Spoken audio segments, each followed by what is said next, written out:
Let's be friends. Have you not?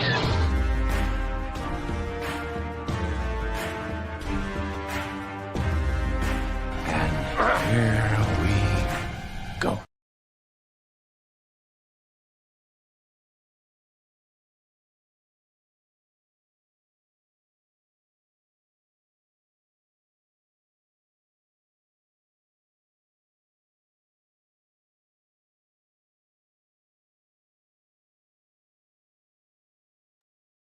Gravity off. Half flux, cut primary coils. Primary cut.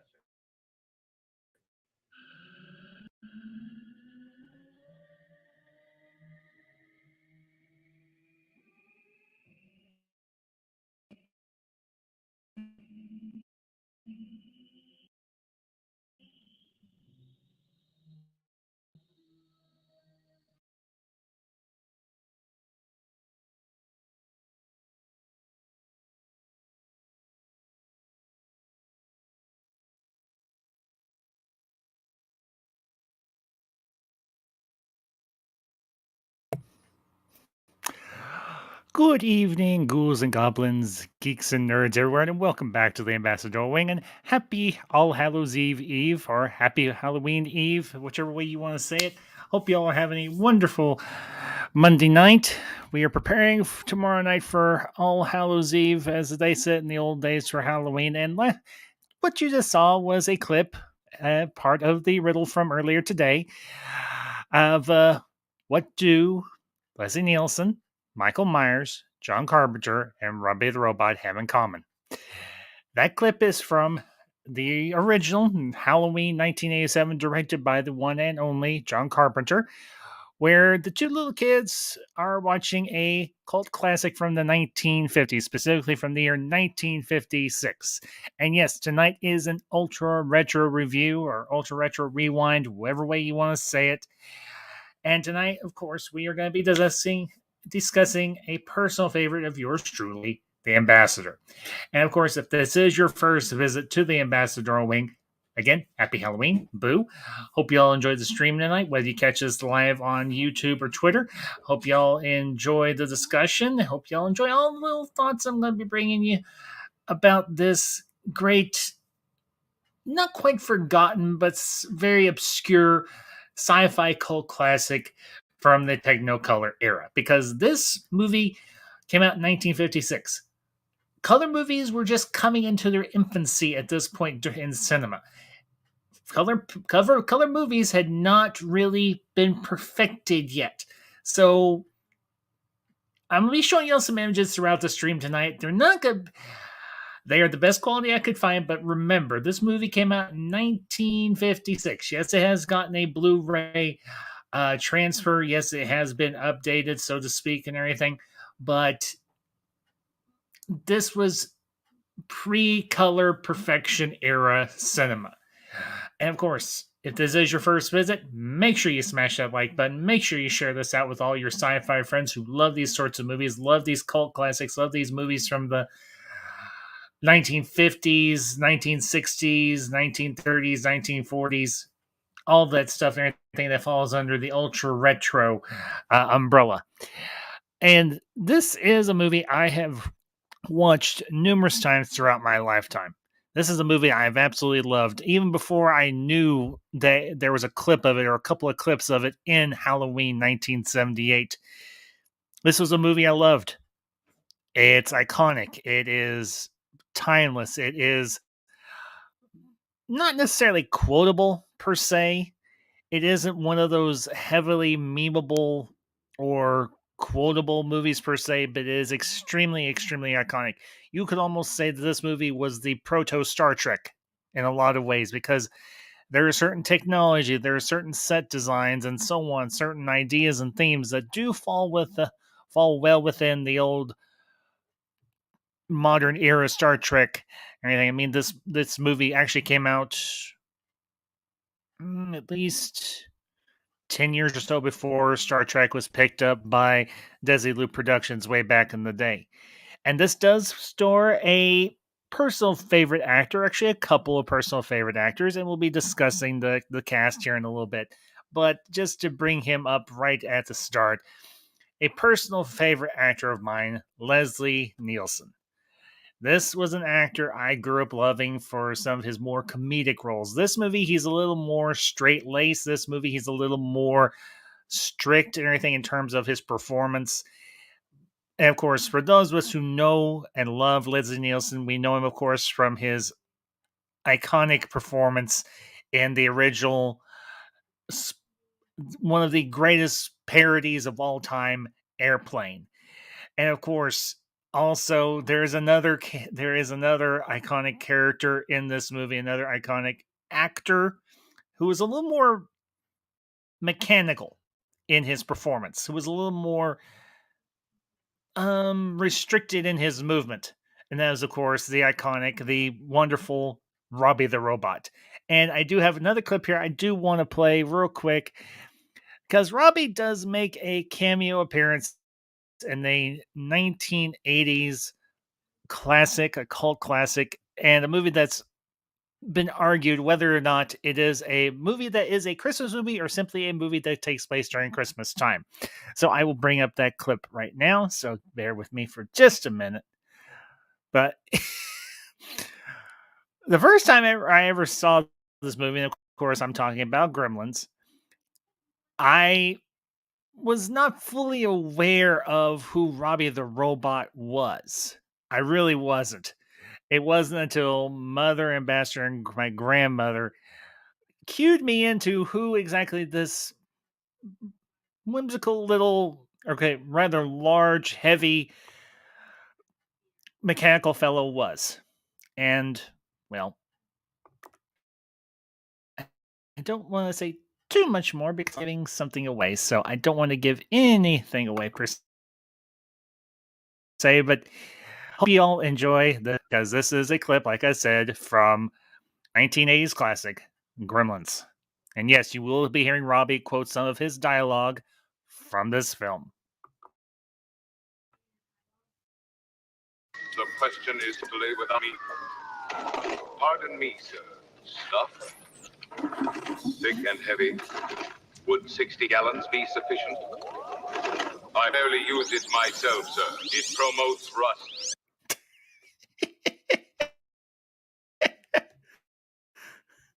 Oh,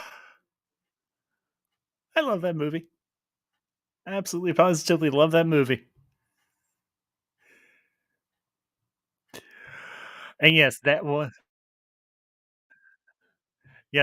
of course, Robbie the Robot, who does make an appearance. Yeah, well, actually makes this was his screen appearance. He actually, I think, appeared in a few other films or anything as well, but this is the one he's known best for, of course, Forbidden Planet. And what you heard was actually his dialogue from Forbidden Planet. And honestly, Robbie was a hoot. Robbie was an absolute hoot. Thick and heavy. And here's a funny little fact I did not know that I will share with you all now. The voice you hear was not actually the original voice of Robbie the Robot. His voice was a lot more electronic, a lot more synthetic. And they actually dubbed in a different actor's voice to do the voice performance of Robbie the Robot. And eventually, I guess they did program Robbie with that specific voice. And, I recently picked this movie up, and you might be asking the question, I will get into this in a little bit. Why am I calling this a creature feature? Well, because this movie does have a creature. It really does. And I will prove to you here all in a little bit. But why do I love Forbidden Planet so much? Why is it such an iconic and an important movie for those of us who love classic sci-fi? Because in a lot of ways, this movie pushed the technical envelope of movie making, of special effects in the 1950s. It used a lot of animation. Of course, you had the technological advancement of Robbie the Robot himself. And it does borrow, for those of you who might be a little more, and I'm not saying this to be demeaning or anything, for those of you who might be a little more cultured, because this movie does borrow a few themes from William Shakespeare's The Tempest. Now, granted, it's not a one-to-one parallel. No, it isn't. But you do have the wizard in the person of Dr. Morbius. And, I'll go ahead and bring this up because I have visual aids. I had the time. I actually put together visual aids. So, hang on 1 second here. If I can get it to come up. That's what she said. Sorry, bad joke. I admit it.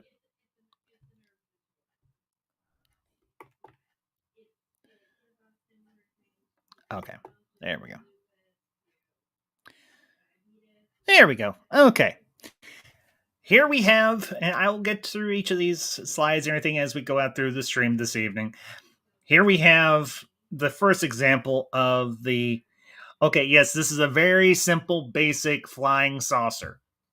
Obviously, this is what we had, that's what they had back in the day, back in the 1950s. But as you can see, they were able to push the envelope somewhat in terms of animation.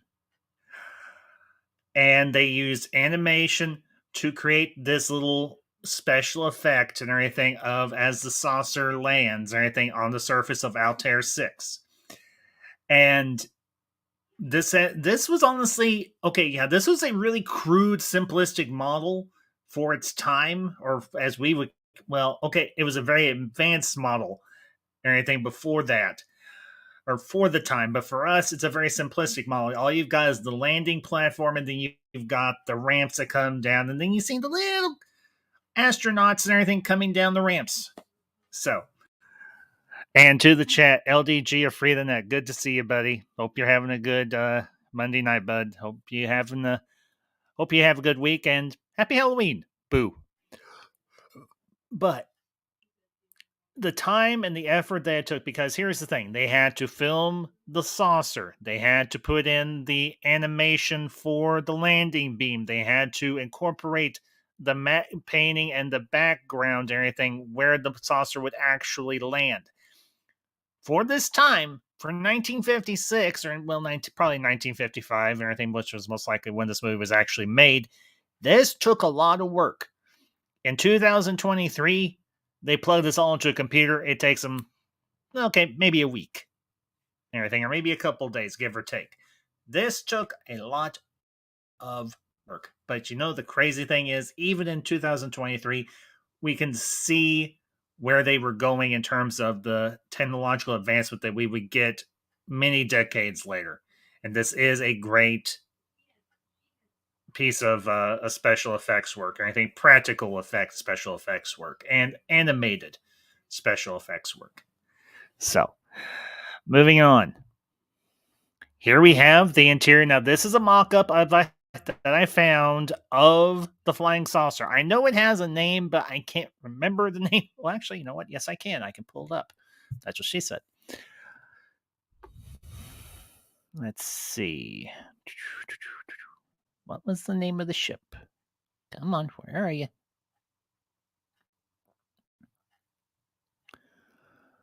I know there's a synopsis. Here we go. Well, poo. They don't have the name of the ship.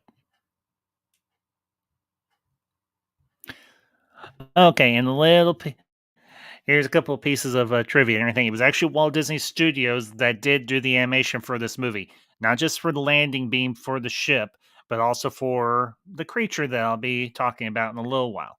So,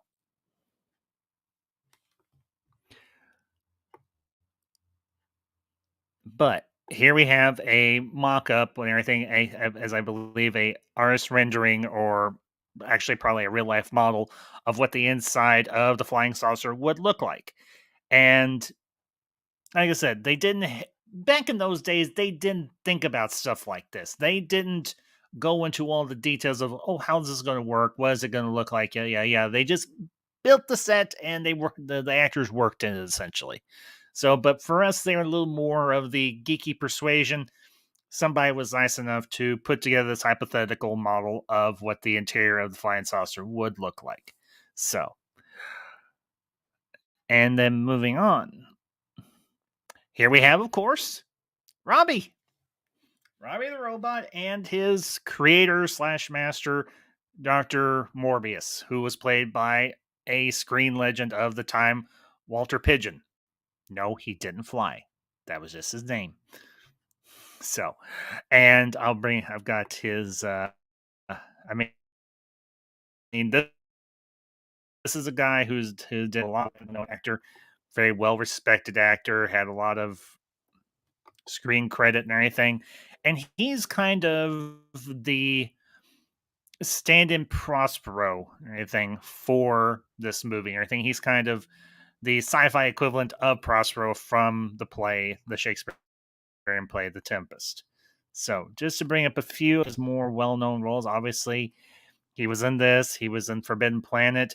He was in a movie called Mrs. Miniver. He was in a movie called Manhunt. He was in Funny Girl. I didn't know he could sing. I'll be damned. So, let's see. What else was he in? He was in Murder on Flight 502, one of those old TV movies from the 1970s. He was in Live Again, Die Again, another TV movie from the 1970s. He did a lot of TV movies and everything. He did screen films as well. Let's see. He was in a movie called Skyjacked from 1972, where he played a character named Senator Arnie Linder. Let's see. What else did he do? He was in a TV movie called The Screaming Woman as Dr. Amos Larkin. But this is one of the roles he is known best for. He played the king in a TV movie version of Cinderella from 1965. Let's see. What else did you do, Mr. Pigeon? He was in Perry Mason, everything, the TV series, everything in one episode. Let's see. What else? He was in Rawhide, the old TV series from the 1960s. Everything, he was in one episode. He was in Voyage to the Bottom of the Sea, 1961, another great little sci-fi classic. He was in another TV, I think this is a Disney one, everything, Swiss Family Robinson, 1958. He was obviously in this, everything, like I said, Forbidden Planet from 1956 as Dr. Morbius. So, the guy did a lot of work, and he was a great actor and everything. He was a well-respected actor.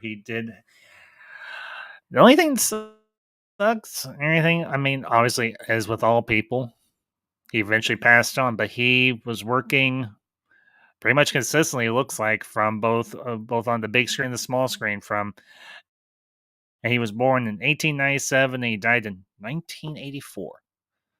I was 7 going on 8 years old when he passed on. Wow. That's impressive. 3 years before the turn of the century and well into the 1980s or anything before he passed. Not too shabby, Mr. Morbius. But of course, the real star of the thing and everything in this particular scene is, of course, Robbie, because at this time, 1950s, robotics were really, really, really in their infancy. Everything. And they had never seen a character like Robbie, honestly. So, and he's, as I played that clip a little while ago, all of his dialogue was pre-programmed into him. And I don't know if Robbie is still functioning. I did find a clip not too long ago, or well, just today and everything, of him doing a intro for the 60th anniversary of Forbidden Planet that was being played on at a movie theater or something along those lines that they had pre-recorded. So I'm guessing Robbie was still in working order at that point. So, and to the chat, Price is Right Reviews. Good to see you, Price. Hope you're doing well also, and happy Halloween. Boo. Honestly, this was for the 1950s. For let's see, my uncle would have been 51 to 56. He would have been 5 going on 6 years old, give or take. My mother would have been, let's see, she was born 46. She would have been exactly 10 years old when this movie came out.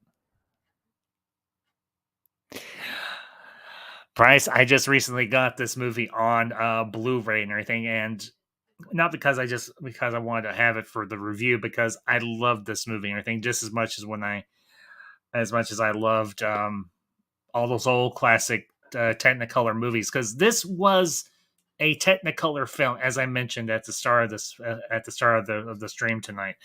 This was not your This was by no means perfect color picture. They had to go in and do a lot of this shot for shot colorization. Now, I looked at and everything on the Blu-ray that I have and everything. They have a lot of either extended or deleted scenes and everything.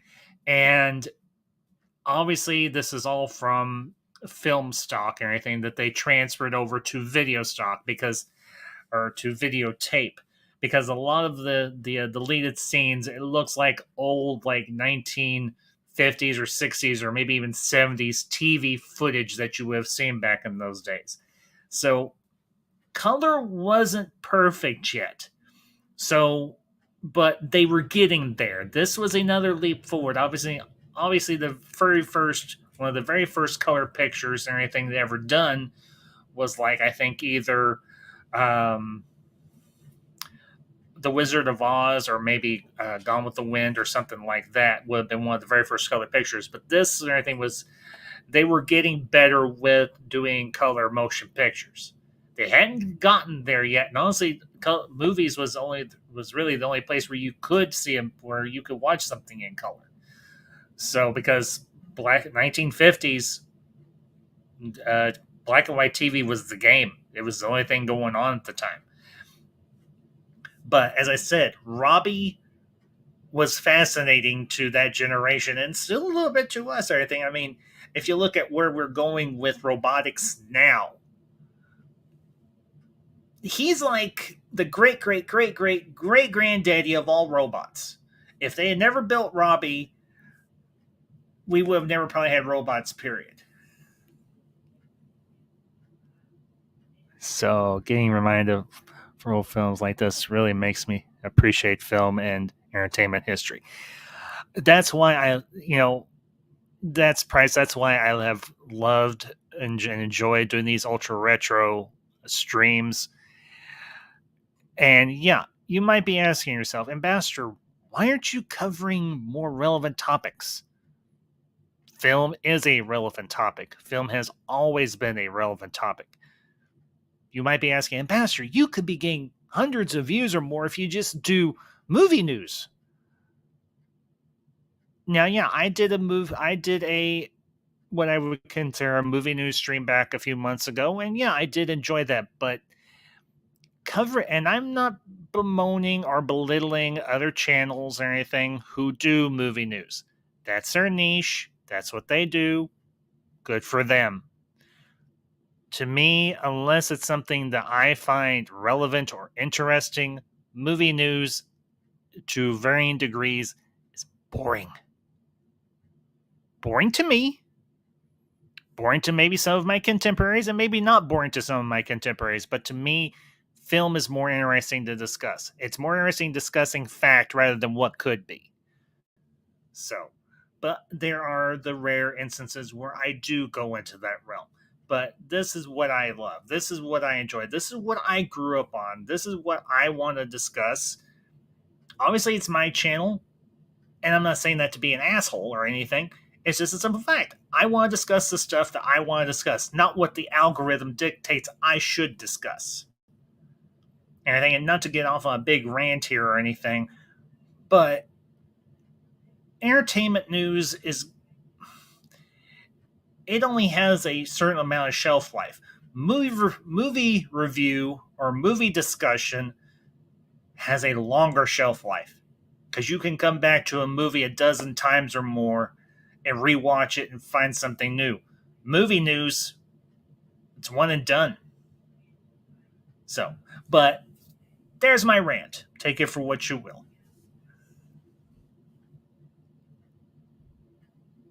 It's a mad old Star Trek, old Godzilla, War of the Worlds and Sun. Oh, I know, Price, and this is what I enjoy. That's why I do what I do and everything. When go live or when I upload something. So, but Robbie was a leap forward, not just in terms of robotics, in terms of science fact of the 1950s or just in the world. This is like Lieutenant Commander Data's great grandfather. Think about it. We got Robbie the robot in the 1950s. 30 some odd years later, we got Lieutenant Commander Data in Star Trek The Next Generation. Where did the idea come from? Obviously, Gene Roddenberry got his ideas from robotics, probably from Isaac Asimov and so on. And hey, he borrowed from what was pertinent to him and what he enjoyed. Same with me. So if we hadn't got Robbie here, we would have never gotten Data. We wouldn't have never gotten actually Gord from Day of the Earth Still came out before Robbie, but Gord didn't talk. Gord wasn't personable per se. Robbie was. Robbie had a very dry sense of humor. Think of him as a robotic butler that could lift several tons of heavy industrialized metal, essentially. Because there's one scene where he comes to the ship and everything, and he brings them a pile of metal for them to build a bunker for their reactor, essentially. And he's like, it's barely under 10 tons, sir. And he refers to everybody as sir and everything from the ship, except for Dr. Morbius and his daughter Altera.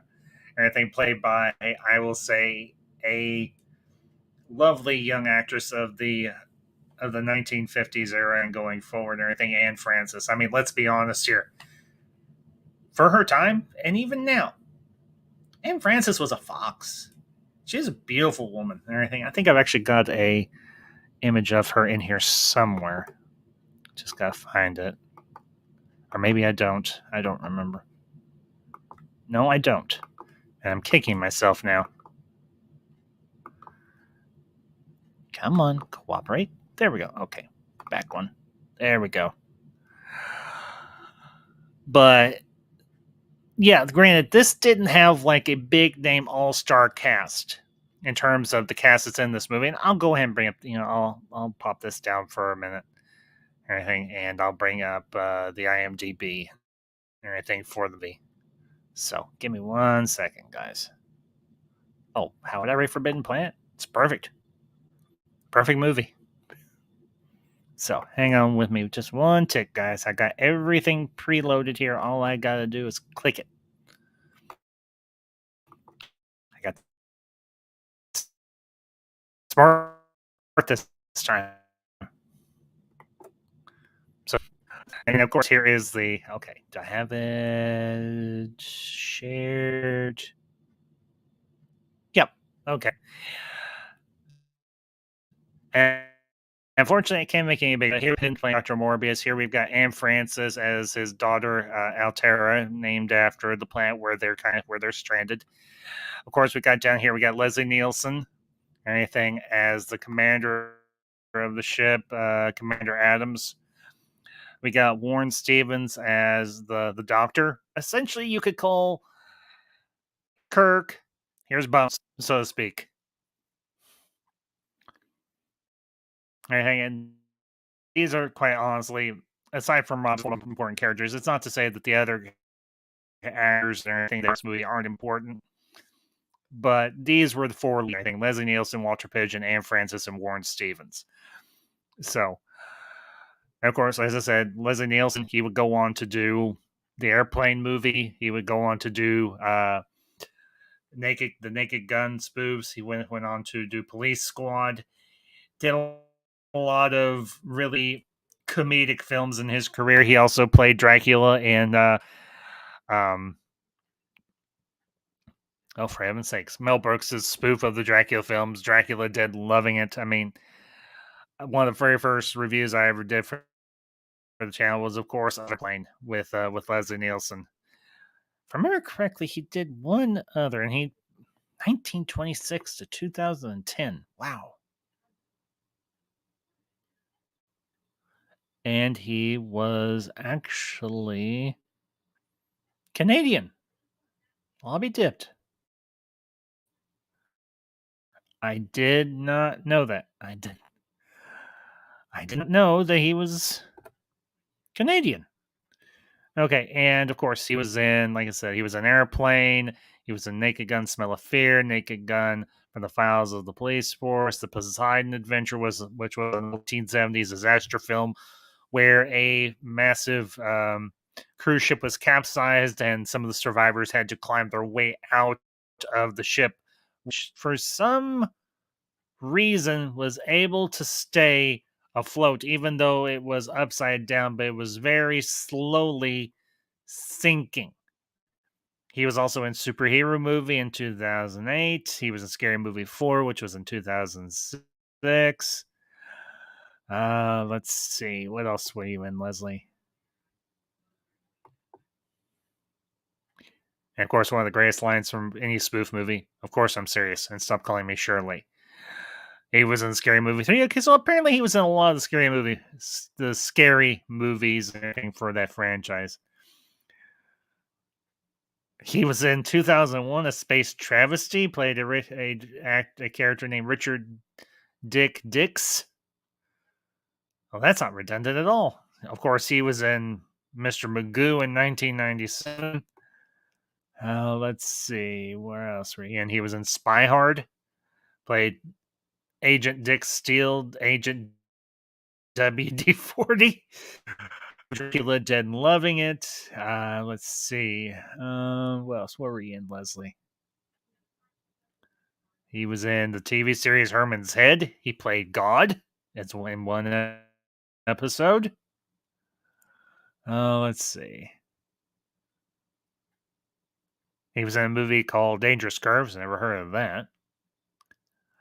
He was actually in 2 episodes of the TV series Who's the Boss. Played Max Muldoon. How do I not remember that? I used to watch that. I used to watch Who's the Boss all the time. Wow. He was in Bradbury Theater. He was in one episode in 1985. For those of you who might be wondering, who the heck is Ray Bradbury? Why should I care? Ray Bradbury was a very well-known science fiction and suspense writer back in the day and everything.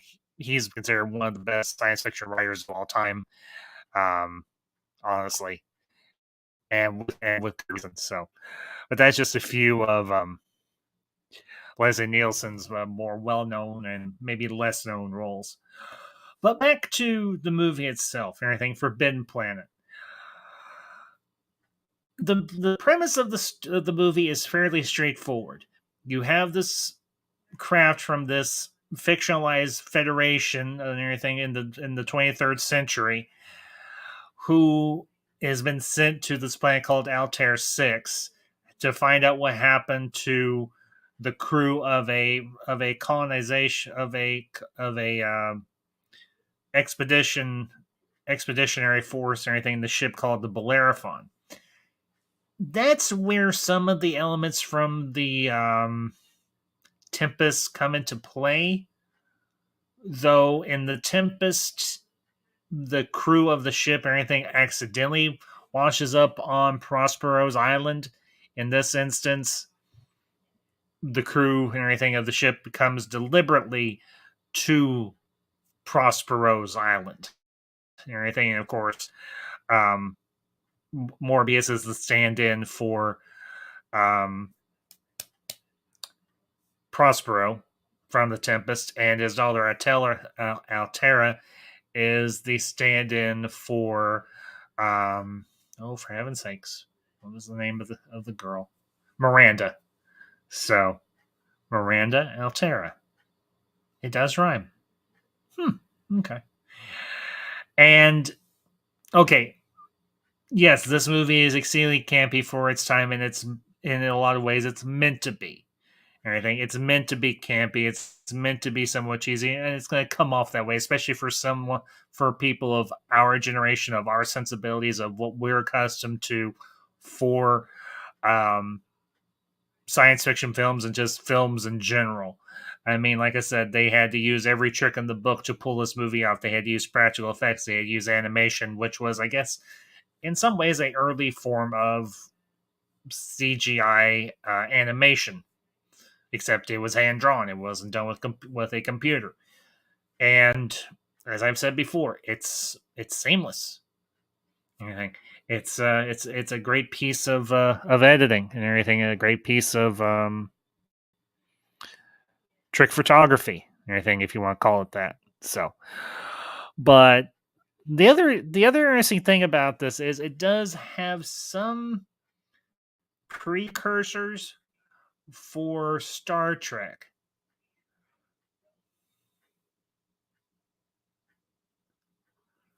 Anything in terms of the idea of a ship traveling through space, everything. You have this crew and everything. You have a lot of similarities, a lot of parallels between the crew of the ship and Forbidden Planet, of course, of the Enterprise. You've got a communications officer, you got a security officer, everything. You've got the captain, you've got the doctor, and so on. And now the only character that doesn't have a one-to-one parallel is, of course, Spock. Of course, in this particular film, we don't know if there is alien life that we're anything. It's never really discussed. If there is alien life or anything, if it's just so far we're the only ones who know that we're the only intelligent life in the cosmos. Although we do find out as the film goes on, there was once upon a time intelligent life on this planet, Altair 6, a race of aliens known as the Krill. And okay, I'll bring that back up now, because 1 second. Because this is, come on, there we go. Because eventually the crew does land, Dr. Morbius does relent and tells them not to come, and I'll get into why exactly. I don't want to spoil too much because I do want, if y'all are watching this or catch it later on the replay, I don't want to spoil the twist per se, but at the same time, I want to give you enough to whet your appetite and anything to check out this movie because it is worth checking out and all that. But eventually he's like, okay, fine, you can land, but I will not be responsible for anything that happens to you or your crew. It's not going to happen. And they're trying to figure out, okay, what exactly, I mean, you're the only survivor, you and your daughter, so where the hell is everybody else? And eventually Morbius divulges to Leslie Nielsen's character, Adams, well, the rest of the crew was killed. And he's like, myself, my wife, and my daughter are the only ones that have survived. And they're like, you, your wife, and your daughter are the only ones who survived. And he's like, yeah. They're like, and you don't find that least bit odd? He's like, no, not particularly. He's like, it's because we love this planet so much and we didn't want to necessarily leave. It's the only reason everybody else dies because they want to leave Altair 6. And they're like, yeah, this still isn't adding up, and not to mention we still need to figure out what to do, so we've got to build a transmitter to get orders from headquarters back on Earth. And he's like, okay, fine, we'll help you to a certain degree, but I'm not getting super involved in this. And obviously you've got a crew of strapping, handsome young men and a young woman who has never seen a man beyond her father and, of course, the robot butler, Robbie. Obviously, Altair is not going to be interested in Robbie, and most, it goes without saying the rest. I'm not going to say anymore. And all the guys have been cooped up in this ship for over a year, and Commander Adams is like, guys, keep it in your pants. We're here to explore the planet and figure out what happened to the crew of the Bellerophon. Not for you all to get on with Dr. Morbius' daughter. Unfortunately, men being men and Altair being a curious young woman, things happen. Now, obviously, no, it's a 1950s movie. They're not going to actually show them getting it on. That didn't happen in the 1950s. But she's an innocent, let's put it that way. And the majority of Anne Francis's wardrobe in this movie, it's not scandalous, but I will just say it because we're all adults here. And Frances had a very lovely figure when she was younger. She had a nice pair of legs, and they showed them off. We'll leave it at that.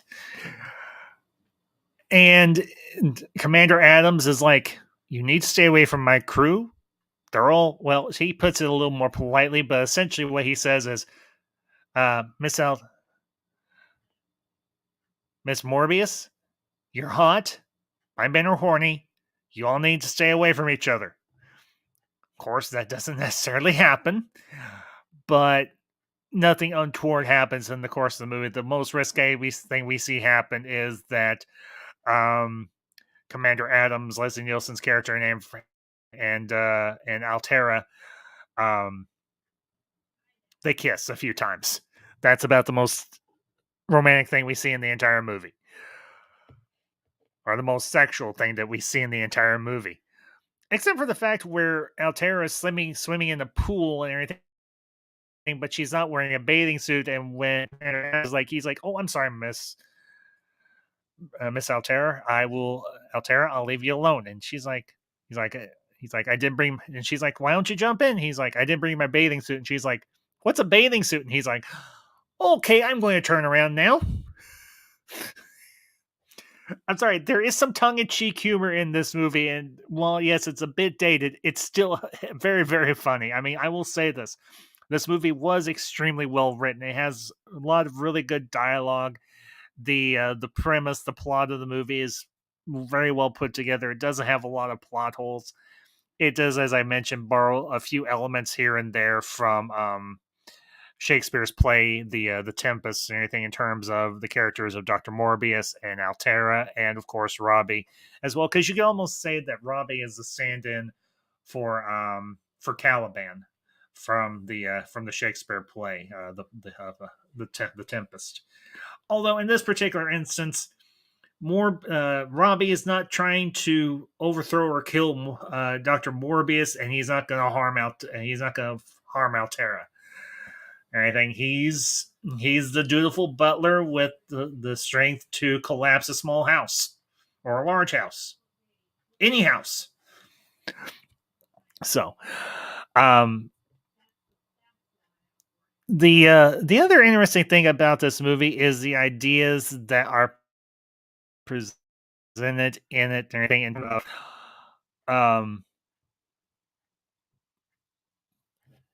it does present a interesting moral and ethical idea.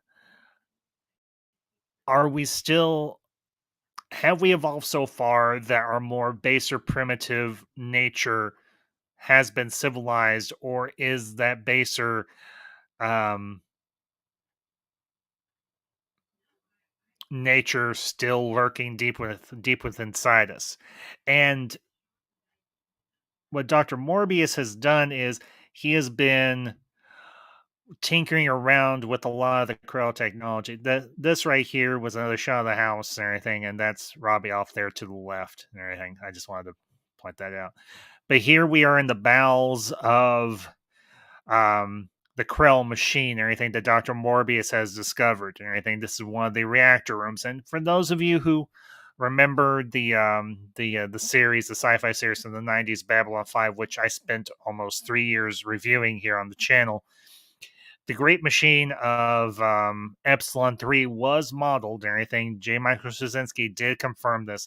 He did model the great machine of Epsilon 3 after the Krell machine from Forbidden Planet. Because, well, JMS was a fan of the classics. And you gotta love him and respect him for that. I know I do. So, this is one shot, and this is, of course, another shot of the Krell machine and everything on Altair 6. And down here, you've got Dr. Morbius. I think this right here is Leslie Nielsen's character, Commander Adams. And if I can get that to clear, on the far right is the doctor. I can't remember them off the top of my head. Pull this up. That's why I got all this stuff prepared. Yeah, Lieutenant Dr. Ostro. So, because eventually, Adams and the doctor, they are like, okay, Morbius isn't giving us a whole lot of answers, so we're going to go in and we're going to figure out what the hell happened here. And I think we need to figure out what happened to the crew of the Bellerophon and everything, and why Morbius and his daughter and his wife, until his wife died of natural causes, why they're the only ones that are still alive. And I think except for the wildlife on the planet. And Morbius is like, okay, fine. He's like, I will say to your curiosity, and I'll explain to you what's going on here. He takes them into the Krell lab and everything that the Krell and everything that lived on the planet and everything used to educate their young. And no, that was an alternative a term. They used it to educate their young. So we have no visual reference as to what the Krell actually looked like, except for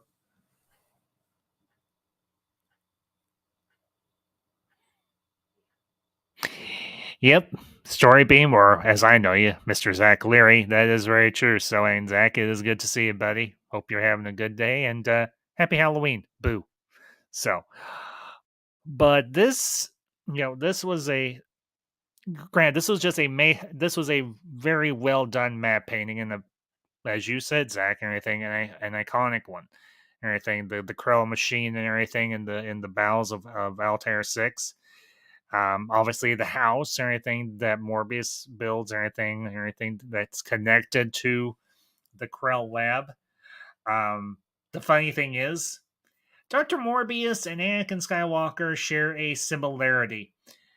And Dr. Morbius and everything, he used the Krell machine to expand his intellect and make himself smarter, and essentially he built Robbie from the ground up, from the first circuit to his final form. Anakin Skywalker built C-3PO. Coincidence? I think not. Could almost say that Lucas borrowed that from Forbidden Planet as well. Oh yeah, Morbius built Robbie the robot. Anakin built C-3PO. It's brilliant! Eventually someone will make that connection. And George Lucas, if you're out there somewhere, I hope you love this movie as much as I do. I love the shots of the outside too. Have you seen Metropolis, another old one with great visuals?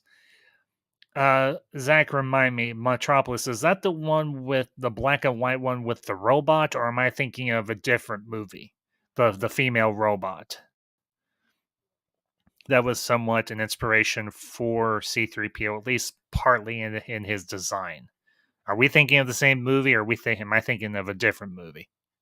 So, just let me know in the chat, buddy. But the thing also I loved about this movie. Okay, all right. I thought so. I could not remember. All right. This movie it's a science fiction movie. It's got a bit of Shakespeare in it, but it's also a mystery. Because essentially what you have is a ship full of Sherlock Holmeses, who are trying to figure out what the hell happened on Altair 6 and what happened to the crew of the Bellerophon. And throughout the course of the movie, we find out that when Dr. Morbius did his brain boost with the Krell machine, it unlocked something in him, so to speak. And it's kind of something I alluded to. Because this movie doesn't go into great depth about it and everything, but I'll go a little more deeper. Because there are several scenes of dialogue and everything, or lines of dialogue, where the idea of asking, can a civilization or a species evolve so far that they will rid themselves of their baser nature, of their baser instincts? Not that was not meant as a pun or anything. Can we rid ourselves of our need to control and everything? Basically, the more primitive aspects of our nature, if you want to put in that context. And this movie doesn't necessarily give you a yes or no answer. It really doesn't.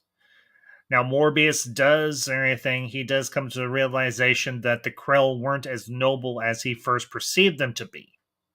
Anything. They weren't evil by any stretch or anything. They were a very benevolent a very altruistic, a very civilized and intelligent race. But they were evolving to the point where they could essentially become a race of beings that no longer needed a physical form. And I think they could just exist as pure thought or pure energy, in a manner of speaking. And but unfortunately, they still couldn't shake the one thing that was still a part of them: the id, the ego, the baser aspects of human nature or of any sentient being's nature. There's still that primal need to want and control and sometimes destroy what we can't control or what we don't understand or what we don't feel is right. Anything. It's that baser need to want a thing even though it's irrational. And what we get and everything throughout the course of this film is everything. There are a few instances involving this unseen creature coming to the ship and killing various members of the crew and damaging the equipment on the ship itself.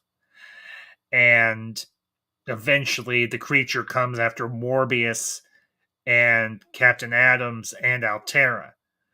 And even Robbie can't stop it.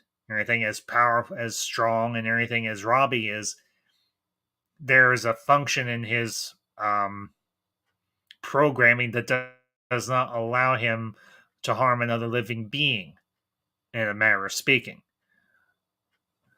And I think I have that slide right here. Yep. This is the monster. This is the creature of the creature feature. This is the monster from the id. Everything in here you see the crew of the ship and everything blasting the creature and everything. Obviously, this was all done with sorry, brain fart. Was done with basic animation and everything, but looks really good even nowadays and everything. Now I'm sure, and somebody better never do this. Somebody could probably do a CGI version of this monster and make it look 10 times as gruesome and 10 times as threatening. But this right here, this was this is a good character design. And it's granted it might be a bit simplistic. It might look like a giant angry two-legged monster, but here's the kicker. This creature has a connection to Morbius. I don't want to ruin exactly what that connection is because I want y'all and everything. If you catch us on the replay or if you're watching this now, I want you to go watch Forbidden Planet. I'm whetting your appetite to want to see this movie in its totality. Everything because it's worth a watch at least once or twice because it is that good. But this creature has a connection to Morbius. But it does come back a little bit to the riddle from earlier this evening, I think, when I first started the stream. What does Leslie Nielsen, John Carpenter, and Robbie the Robot and Micheal Myers have in common? As I showed that clip earlier on during the stream, the two kids and everything that Laurie Strode, played by Jamie Lee Curtis, is taking care of, they're watching Forbidden Planet. And another fun little fact, in Halloween 2, there's a clip from another old classic science fiction movie, which John Carpenter would later go on to do a remake of, called The Thing. The clip or the intro from The Thing is playing on someone's TV in Halloween 2. And it just goes to show that movies like Forbidden Planet, they're not just great pieces of cinema, but they inspire other movie makers, and they even want to pay homage to these movies that they grew up watching. Let's be honest here. John Carpenter probably grew up watching Forbidden Planet as a young man himself. I mean, he would have been a young man, or at least maybe in his adolescence or his early teens or in his teenage years, when Forbidden Planet would have come out in theaters. You might be asking, Ambassador, was Forbidden Planet profitable? Well, I did some digging, and for the time, Forbidden Planet, when it finished its box office run, it made $3 million. Now, back in 1956, that was a successful movie. Might not be considered so nowadays, but for 1956 money, $3 million on a budget of $1.5 million, it doubled its money. So yeah, Forbidden Planet was a successful movie for what studio released Forbidden Planet? We'll find out. I'll tell you all here in just a second. Give me just a minute. MGM. So one of the big boys back in the day, MGM Studios or anything, released Forbidden Planet, and it made them a good bit of money. So, and it's gone on to be a science fiction icon in a lot of ways. It is a very thematic film. It is a very entertaining film. It has good humor in it. It has a lot of great set pieces. It has some very good early animation, particularly the creature, the id monster, and everything. Of course, the landing sequence with the flying saucer, which I showed y'all earlier. So let's see if I can get back to that, because that might take a second, but come on. Okay, actually, I can do it this way. Here we go. This took a lot of work.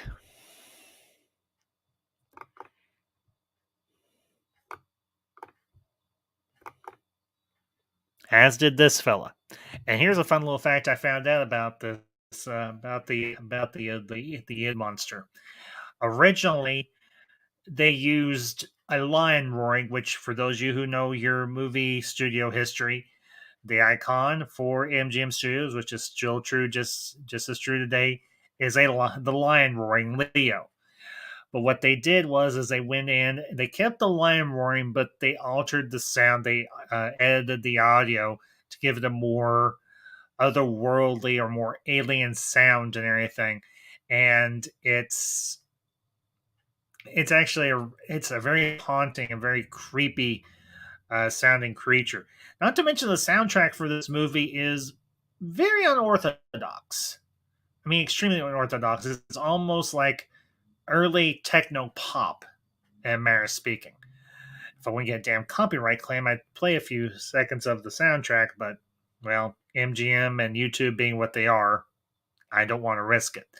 But I encourage you and everything, go check out everything. If you can find scenes or anything from Forbidden Planet, you can find scenes of the movie. You can probably find the movie on YouTube to rent and everything or buy. I would encourage you, go check out the soundtrack, because this is a very unorthodox soundtrack for a movie like this, especially a science fiction movie. But they were trying to do something a little different and everything with the soundtrack for this movie. It wasn't your atypical type of movie soundtrack. It's, like I said, early techno pop or early techno. Everything, something in the same vein as what's that one group? Everything dubstep. Everything, or not dubstep. Who did the soundtrack for Tron Legacy? I'll look that up. Give me just a second, guys, because I really want to know this. Who did the sound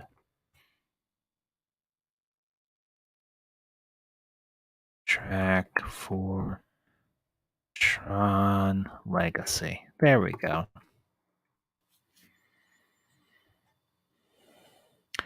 Daft Punk. That's it. Daft Punk. It's almost like the score for this movie is like early Daft Punk. I think it's that. I don't want to say Daft Punk is bizarre, but it's very unorthodox. So, but like I said, I don't want to spoil this movie for you all by any stretch or anything. I want to leave enough to whet your appetite to go check this out on your own and figure out what the big twist is between Dr. Morbius and the Id Monster if you don't know already. But this movie, it sticks with you. It's one of those movies that you really grow to appreciate and enjoy, especially as you get older. Because, yeah, on its outside is just a very simplistic science fiction space exploration movie, but at its core, this is almost like proto Star Trek in a lot of ways. I would imagine Gene Roddenberry may have even borrowed some of the themes and ideas from Forbidden Planet for Star Trek. Not to say he didn't include his own. Obviously, he did. And I think, yeah, Gene Roddenberry was a bit of a, he could be a bit of a bud at times, but I do not speak ill of the dead. Not unless they really deserve it. And there's very few that really deserve it.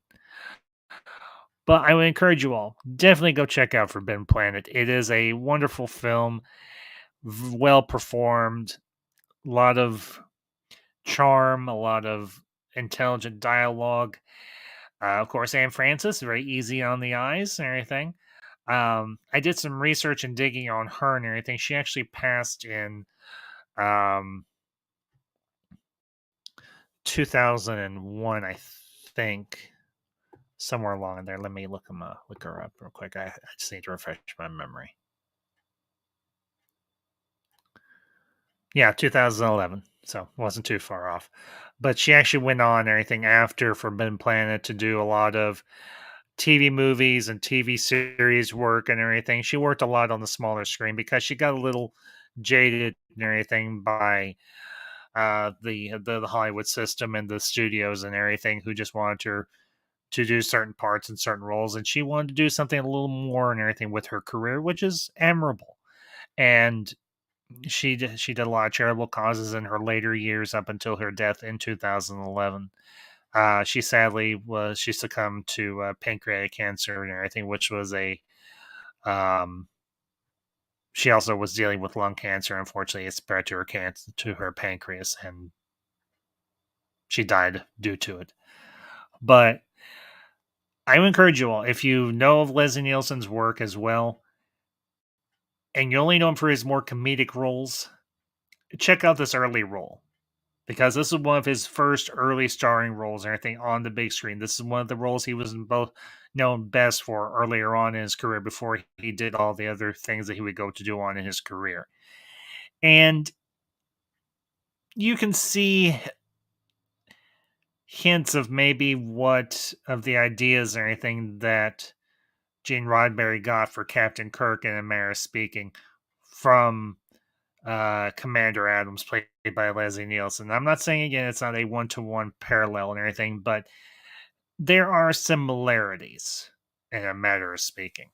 So, but this wasn't going to be a super long stream, but I do want to give you all a few updates before I do wrap this up this evening. Obviously, tomorrow's Halloween, so I want to wish you all a early happy Halloween. This is my early Halloween gift to you all. This nice little ultra retro rewind creature feature review. So I hope y'all enjoy it. And I hope y'all enjoy the discussion and the little tidbits and everything, or the little bits of trivia and everything I brought for you all. I hope it whets your appetite to definitely check out Forbidden Planet. It is worth your time. But do want to let you all what's coming up for November, which is just a couple days away. November is going to be another theme month, so to speak. Next month is going to be what I call No Sequel November. And all these movies I will be reviewing throughout the month of November never got a sequel because they never needed one. And these will all be action or political thrillers from the 1990s. And to just give you all a rundown, I will be covering Enemy of the State, starring Gene Hackman and Will Smith. I will be covering Crimson Tide, starring Gene Hackman and Denzel Washington. Last Action Hero, Another little film with an early starring role for Denzel Washington. It's called Virtuosity, who he starred opposite of Russell Crowe in, which was also another early role for Russell Crowe. So I'll be playing out those streams. I'll be reaching out to people and everything, see if anybody wants to be on the panels for those films. And of course, keep an eye on my social medias on Twitter and on Instagram and everything. And of course, here on YouTube on my community page and everything, because I do upload the content that I'll be releasing and everything later on for next month. So be sure to keep an eye out for all of those and everything. And make sure you hit that notification bell so that you know when I do upload or when I do go live. And I do want to thank you all for being here tonight. I hope you all enjoyed this review. And I hope you enjoyed this series and everything of reviews, these ultra retro reviews, because I enjoy bringing them to you all. Because movies like this, like Forbidden Planet, like War of the Worlds, like Day the Earth Stood Still, and all the others I've done thus far for this series, these are movies that should not be forgotten. These are movies that are, in every sense of the word, timeless. And they deserve our time, and they deserve our attention, and I will say this, they deserve our respect. Because they did pave the way for a lot of great filmmakers and for a lot of other great films. So, but all that being said, folks, you all have a great evening. Again, happy Halloween. And I hope you all have a very spooktacular All Hallows Eve tomorrow. I, of course, will be at work. Yay me. But as I like to say before I close these out, stay ambassadorial. Let's be honest, be sincere, be authentic, be yourself. Never take yourself too seriously. If you do all those things, you will always have a place here in the ambassadorial wing. And until next time, this is the Ambassador, signing off.